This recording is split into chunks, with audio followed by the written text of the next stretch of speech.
আগুনের তাপ লাগলে ঘি যেমন গলে যায়, তেমনি প্রেমের ছোঁয়া।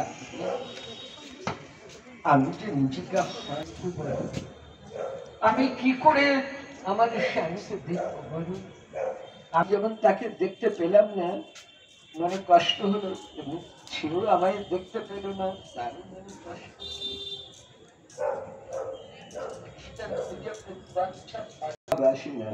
আমরা নিজের সুখ চাই, তাই দেখি দেখ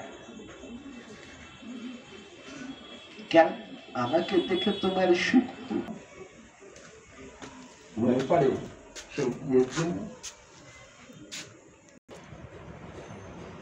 তখন তো বর ছিল না, তাই তো? তখন তো বর আসেনি। কার জন্য সাজবে? ও তারে কার জন্য সাজবে? তার মানে তুমি সাজছি কারোর জন্য? সাজারাধানী চাহিদা বাদানি, আমার রাধারানী সাজে কার জন্য সাজে?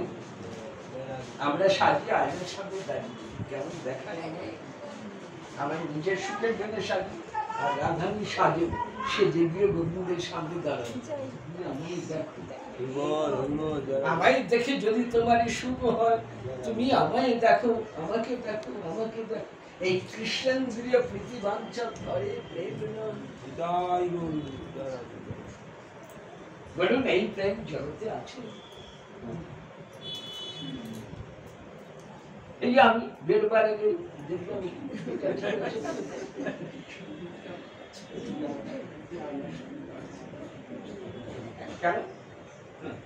না, আমি নিজেকে দেখে কিন্তু একবারও ভাবলাম কি যার কাছে আসি সেই জগন্নাথ আমাকে কেমন দিচ্ছে, তার কথা মনে করে ছুট আছে না, তার কথা মনে করে জানা করতাম, তার কথা মনে করে। তাহলে বলুন, আমাদের দেখা আর ব্রজের ভাবের দেখা কত পার্থক্য। ভজন কাকে বলে বুঝুন? ভজন কি জিনিস? তাই কবিরাজ শেখবাদ লিখছেন, অত্যন্দ্রিয় প্রীতিবাঞ্ছা তারে কহি কম, আর কৃষ্ণেন্দ্রিয় প্রীতিবাঞ্ছা ধরি হয়ে গিয়া। এইবার রাধারানী বলছেন, দেবী পূর্ণমাসী আমার একটা স্বাদ আছে। কেমন? এমন হয় না যেতে না আমি তাকে দেখবো, সে আমাকে দেখবে।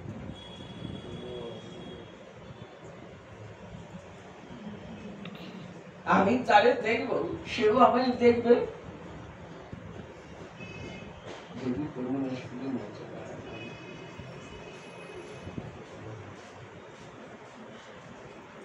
সন্ন্যাসী পরে মহাপ্রভু আসছেন, আছেন দাঁড়িয়েছেন 18 তলায়, সঙ্গে 4 জন ভক্ত। একটু আগে ভক্তদের বকেছেন, দণ্ডভঙ্গ করে দিয়েছেন, তাই একটা ছল, একটা উপলক্ষ বলে আমি মন্দিরে তোমাদের নিয়ে নিব, তোমাদের সাথে যাব না, হয় আগে তোমরা যাও, নইলে আগে আমি যাবো। এত পথ একসাথে, আর 18 নরে এসে মহাপ্রভু বলছেন তোমাদের সাথে যাব না, হয় তোমরা আগে, নইলে আমি একটা ঠিক করব। তখন ভক্তগণ বললেন, প্রভু তুমি আগে যাও, কারণ প্রভু যদি আগে যায় সবাই দেখবে, সবার কাছে জিজ্ঞেস করে করে যাওয়া যাবে প্রভু কোথায় আছেন, কারণ প্রভুকে যে দেখবে সে কোনোদিন ভুলবে না। প্রভু তুমি আগে যাও, সেই বলেছেন। সেই দেবী পূর্ণমাসী বলছেন, রাত তোমার জন্য বসে আছে। একটা ছোট্ট ঘটনা অনেকের চোখে এড়িয়ে যায়,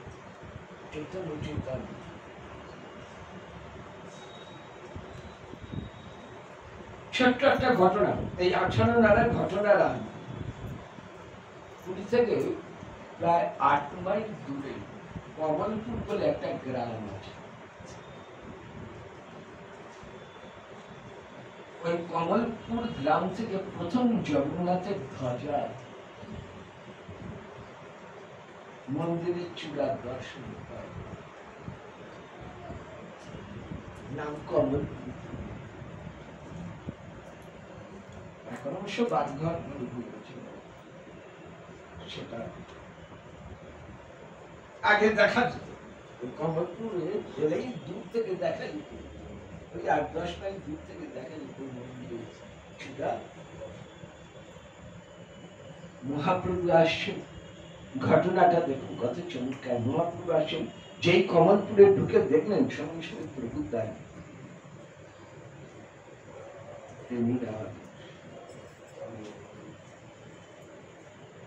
ভক্তগণ বলছে, প্রভু তুমি দাঁড়ালেন, দেখতে পাচ্ছ, দেখতে পাচ্ছ তোমরা? হ্যাঁ, আমরা মন্দির দেখছি, মানে মন্দিরের চূড়াটা দেখছি, সেই ধ্বজা দেখতে পাচ্ছি।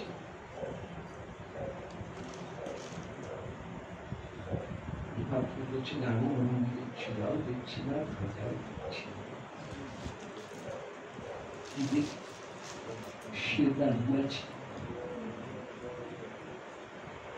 ওই মন্দিরের চূড়ায় সে দাঁড়িয়ে আছে গো, আমি আসছি, সে দাঁড়িয়ে আছে।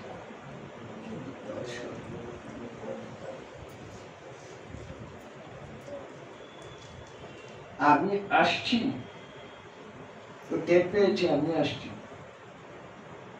তাই মন্দিরের চূড়ায় উঠে মজার মতো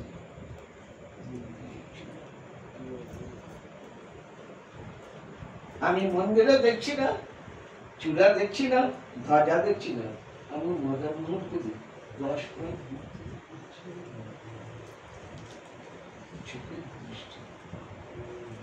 একে আমাদের মতন রক্ত মানুষের শরীর।